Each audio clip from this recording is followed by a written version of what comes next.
खुद भी काम नहीं करते, दूसरों को भी नहीं करने देते, केवल गालियां देते हो, गालियां देते हो। लोग नेगेटिव राजनीति पसंद नहीं करते। आप ये बताओ, आपने 15 साल में क्या काम किए, 5 साल में क्या करोगे? हम बता रहे हैं।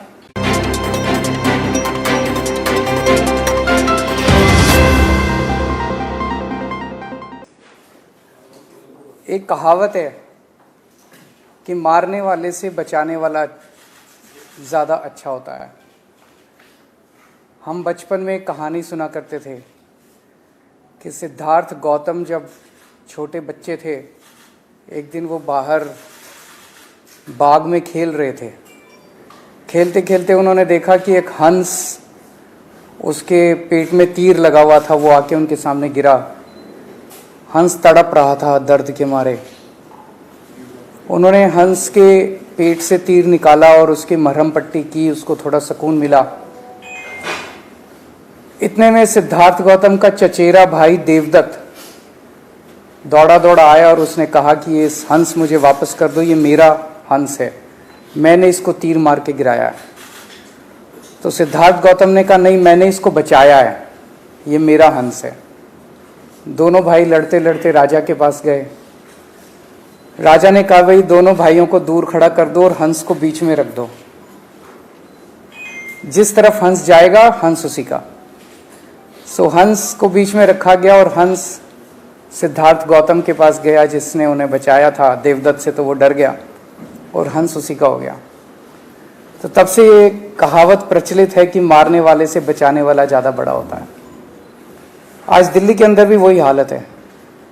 एलजी साहब और बीजेपी वाले रोज तीर पे तीर मार रहे हैं दिल्ली की जनता को, रोज उनको तंग कर रहे हैं, रोज उनके काम रोक रहे हैं, रोज उनकी जिंदगी खराब कर रहे हैं। और आम आदमी पार्टी और हम लोग उन पे मरहम लगाते हैं और मैं उनके परिवार का हिस्सा बन के उनकी मदद करने की कोशिश करता हूं दिल्ली के लोगों की।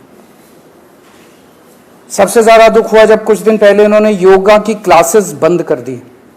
एलजी साहब ने और बीजेपी ने मिलके दिल्ली के अंदर जो 17,000 लोग योग किया करते थे, उन 17,000 लोगों को योग करने से रोका गया। हमारा तो टारगेट था कि हम 17 लाख लोगों को योग कराएंगे, लेकिन उन्होंने उसको 17,000 लोग जो योग करते थे उनको भी रोक दिया। इन्होंने कहा कि योगा टीचर्स की तनख्वाह नहीं दी जाएगी। योगा टीचर्स को क्लासेस में जाने से रोका गया। मतलब योग करने से कौन रोकता है? ये तो योग, किसी कोई योग कर रहा हो उसको रोकना तो पाप है। हमें बहुत दुख हुआ, लोगों को बहुत दुख हुआ। लोगों के व्हाट्सएप, पूरी दिल्ली के अंदर लोगों में बहुत गुस्सा था कि यार ये कैसे लोग हैं जो योग करने से लोगों को रोकते हैं। तब मैंने बहुत लोगों से बात की और सबने मिलकर ये तय किया कि हम दिल्ली के अंदर योगा की क्लासेस बंद नहीं होने देंगे। एक तरह से जैसे उसने देवदत्त ने तीर चलाया था हंस के ऊपर, एलजी साहब ने और बीजेपी वालों ने तीर चलाया था दिल्ली की जनता के ऊपर कि योगा की क्लासेस बंद करेंगे। हमने तीर निकाला, मरहम पट्टी की और हमने तय किया कि दिल्ली के लोग मिलके किसी हालत में योगा की क्लासेस बंद नहीं होने देंगे। योगा की क्लासेस शुरू हुई दोबारा। मैंने कहा भी मैं कहीं से लेके आऊँ, पैसा लेके आऊँगा और योगा की क्लास से योगा टीचर्स को मैं तनख्वाह दूंगा, कहीं से तनख्वाह ला के दूँ। तब से योगा की क्लासेस चल रही हैं। वापस 2 दिन के लिए बीच में बंद हुई थी, वापस योगा की क्लासेस चालू हो गई हैं। मेरे पास वीडियोस आते हैं, मेरे पास तस्वीरें आती हैं, मुझे बहुत अच्छा लगता है देख के। सुबह शाम योगा की क्लासेस चल रही हैं। मेरे पास कई लोगों के मैसेजेस भी आए हैं कि हम इसके लिए कंट्रीब्यूट करना चाहते हैं। कुछ चंद लोगों ने कहा है कि हम इसका सारा खर्चा उठा लेंगे, वो तो हो ही सकता है, पर आज मेरी इच्छा है कि ज्यादा से ज्यादा लोग इसमें भागीदार बने, ज्यादा से ज्यादा लोग कंट्रीब्यूट करें। तो मैं आज एक फोन नंबर जारी कर रहा हूं। ये व्हाट्सएप नंबर है, ये फोन नहीं उठेगा, व्हाट्सएप मैसेज भेजिए। इसका मकसद ये है कि एक योगा टीचर को हम सुबह शाम योगा कराने के लिए 15,000 रुपये महीना देते हैं, मात्र 15,000। 15,000 रुपये क्या होता है? कुछ भी नहीं होता आज की डेट में। 15,000 रुपये महीना देते हैं हम। जो लोग एक टीचर की या 2 टीचर की या 3 टीचर की तनख्वाह उठाना चाहते हैं, वो मुझे लिख के, मेरे को पैसे नहीं चाहिए आपके, वो मुझे व्हाट्सएप पे मैसेज भेजें कि जी मैं एक टीचर की, कोई ये ना कहे मैं 10,000 रुपये देना चाहता हूँ, वो ये कहे कि मैं 1 टीचर की तनख्वाह उठाना चाहता हूँ, मैं 2 टीचर की तनख्वाह उठाना चाहता हूँ, मैं 4 टीचर की तनख्वाह, और ये मैसेजेस मेरे को भेजें। हम महीने के अंत में उनको टीचर्स का नाम बता देंगे, वो हमें चेक दे दें और हम टीचर्स को या टीचर्स से उनके हाथ से हम चेक दिला देंगे। तो व्हाट्सएप नंबर है 7277972779, 2 बार है 7277972779। इस नंबर पे आप व्हाट्सएप कर दें मुझे, और आप 15,000 के मल्टीपल्स में आप मुझे कहें कि मैं 1 टीचर की तनख्वाह देना चाहता हूं, मैं 2 टीचर्स की तनख्वाह देना चाहता हूं, मैं 4 टीचर्स की तनख्वाह देना चाहता हूं। हम चाहते हैं कि ज़्यादा से ज़्यादा लोग मिलके इसके अंदर इस पुण्य के काम में भागीदार बने। और दिल्ली के 2 करोड़ लोग हम एक परिवार हैं। इस परिवार में कोई भी कठिनाई आएगी, हम मिलके लड़ेंगे तो कोई भी कठिनाई हमें छू नहीं सकती है। सो यही मैं आज जारी करना चाहता था नंबर, और मुझे उम्मीद है कि बहुत सारे लोग अपने अपने तरीके से एक एक टीचर कंट्रीब्यूट करो और ज़्यादा अच्छा लगेगा। अगर कोई क्वेश्चंस हैं तो आप। सर, इससे अलग में बीजेपी लगातार आरोप लगा रही है, खासकर अभी थोड़ी देर पहले बीजेपी की एक प्रेस कॉन्फ्रेंस हुई थी, उन्होंने आपके लिए बीएडी शब्द का इस्तेमाल किया है। कहने दो, क्या फर्क पड़ता है, बीजेपी कहती रहेगी। मैं बीजेपी से पूछना चाहता हूँ, कोई 5 काम बता दो जो आपने 15 साल में किए हो। कोई 5 काम बता दो जो 15 साल में एमसीडी, चलो 5 मत बताओ, 2 ही काम बता दो जो तुमने 15 साल के, मतलब 24 घंटे बैठ के मेरे को गाली देते हैं, ढोंगी है, राक्षस है, आतंकवादी है, खालिस्तानी है। ये क्या राजनीति है? आपने कहीं बीजेपी की आएगी, बीजेपी वाले बहुत हैं, आधार क्या है, सीटों का बहुत कम आंकड़ा 10% भी दिया। देखिए, लोग नेगेटिव राजनीति पसंद नहीं करते, लोग काम पसंद करते हैं।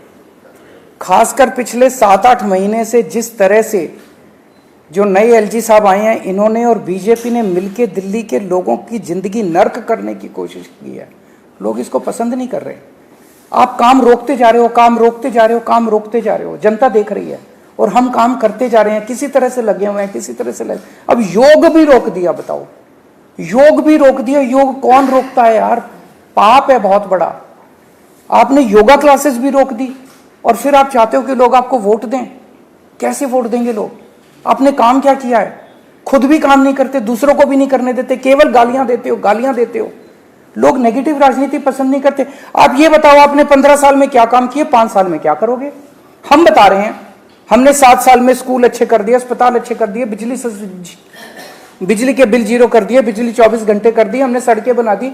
हम अपने काम गिना रहे हैं, इनके पास एक काम नहीं है गिनाने को। हम बता रहे हैं हम अगले 5 साल में ये करेंगे, इनके पास एक काम नहीं है गिनाने को, करेंगे क्या? केवल और केवल केजरीवाल को गाली देने से वोट नहीं मिलते दिल्ली के अंदर।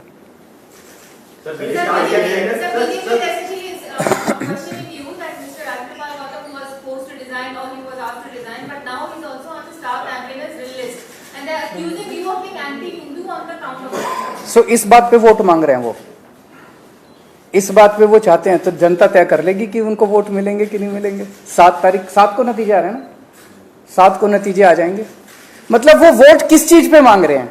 इस चीज पे केजरीवाल राक्षस है, केजरीवाल ये इस चीज पे वोट मांग रहे हैं वो। आजकल वो एक स्टार प्रचारक को लेके आए हैं, वो सुकेश चंद्रशेखर। वो मैं तो उनसे मतलब वो आजकल वही सेम भाषा सीख रहा है वो, इसकी जो बीजेपी वालों के। बीजेपी वाले भी अपनी प्रेस कॉन्फ्रेंस में कहते हैं केजरीवाल का लाइट डिटेक्टर टेस्ट होना चाहिए। वो भी कहने लग गया कि तो वो बिल्कुल ट्रेन हो गया बीजेपी में शामिल होने के लिए, किसी भी दिन हो सकता है कि ये लोग शामिल करा लें। और उसे तो स्टार प्रचारक बनाना चाहिए, क्योंकि आजकल मैंने सुना मोदी जी की सभाओं में भीड़ भी नहीं आ रही है। बड़ौदा में उन्होंने वो किया था अभी रोड शो, 700 लोग थे उनके रोड शो में। सारे चैनलों को फोन किया गया इसको लाइव मत दिखाना क्योंकि बेइज्जती हो जाएगी। तो अब जैसे मोदी जी जब रोड शो करते हैं, एक गेट पे वो खड़े हो जाते हैं, दूसरे गेट पे अब सुकेश चंद्रशेखर को खड़ा कर लेना चाहिए। उसको देख के भीड़ तो आएगी, कम से कम उसकी मनोहर कहानियां, उसकी इतनी कहानियां हैं ठगी की, उसको सुनने के लिए भीड़ आएगी, लोग उसको देखने के लिए आएंगे। कम से कम बीजेपी की सभाओं में भीड़ तो होने लगेगी। उसको शामिल कराना चाहिए, उसको राष्ट्रीय अध्यक्ष बनाना चाहिए इनको, बीजेपी वालों को। और कुछ एक टीवी चैनल्स हैं, उन टीवी चैनल्स को सुकेश चंद्रशेखर को अपना ब्रांड एम्बेसडर बना लेना चाहिए। सर, बीजेपी ईडी के आधार पर ये कह रही है कि मनीष जी ने कई सारे मोबाइल बदले हैं, करोड़ों रुपए खर्च किए हैं, उसके जवाब में आपका क्या कहना है? जेल डाल दो, कुछ भी अगर गलत किया तो जेल डाल दो। ईडी और सीबीआई अब ये फिल्म प्रोडक्शन कंपनीज बन चुकी हैं। ED director is not an investigating, he is a film director. CBI director is not an investigating agency director, is a film director. PMO फिल्में प्रोड्यूस करता है, स्क्रिप्ट्स यहाँ लिखी जाती हैं और फिल्मों की डायरेक्शन ये करते हैं। मैं उनसे कहना चाहूँगा कि भ्रष्टाचार अगर किसी ने किया उसको पकड़ के जेल में डालो, स्टोरीज प्लांट करना बंद करो, कहानियाँ बुनना बंद करो, स्क्रिप्ट्स लिखना बंद करो। मतलब बॉलीवुड से ज़्यादा अच्छी कहानियाँ आजकल इनके ईडी और सीबीआई के दफ्तरों में लिखी जाती हैं।